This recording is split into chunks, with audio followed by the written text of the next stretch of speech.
आयुष्यात काही गोष्टी मनाविरुद्ध कराव्या लागतात. त्याचंच एक उदाहरण म्हणजे आपल्या लाडक्या बाप्पांचं विसर्जन. मग काय, बाप्पांची आरती केली आणि शेततळ्यात विसर्जन करायचं होतं म्हणून फार्म हाऊसवर गेलो. पुढच्या वर्षी लवकर या असं म्हणून बाप्पांचं विसर्जन करून घरी आलो. ढालेवाडीच्या मित्रांनी पण महाप्रसादाचं आमंत्रण दिलं म्हणून ढालेवाडीला जाऊन बाप्पांचं दर्शन घेऊन महाप्रसाद घ्यायला बसलो. महाप्रसादाला गुलाबजामुन होतं.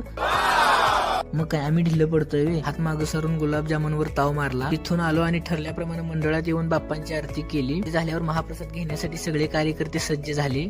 काय, ठरल्याप्रमाणे पहिल्यांदा बाप्पांचं दर्शन घेतलं आणि गावात एकच मंडळाचा महाप्रसाद होता, त्यामुळे लय गर्दी होती. म्हणून थोडा वेळ मंडळाच्या अध्यक्षासोबत चर्चा केली आणि मग महाप्रसादाचा आनंद घेतला. तर सगळेजण मला म्हणतात की किती खातोयस, असल्या खाण्याने पोट खराब होईल. तर मला असं वाटतंय की एक ठिकाणी 4 घास खाण्यापेक्षा 4 ठिकाणी 1 घास खायला पण काही अडचण नाही. आणि भावांनो, शिवछत्रपती गणेश मंडळ हे एक असं मंडळ आहे की त्या मंडळाच्या कार्यकर्त्यांमध्ये फक्त शेवटच्या 1 तासात सगळं नियोजन करून गणपती बसवण्याचं सामर्थ्य आहे.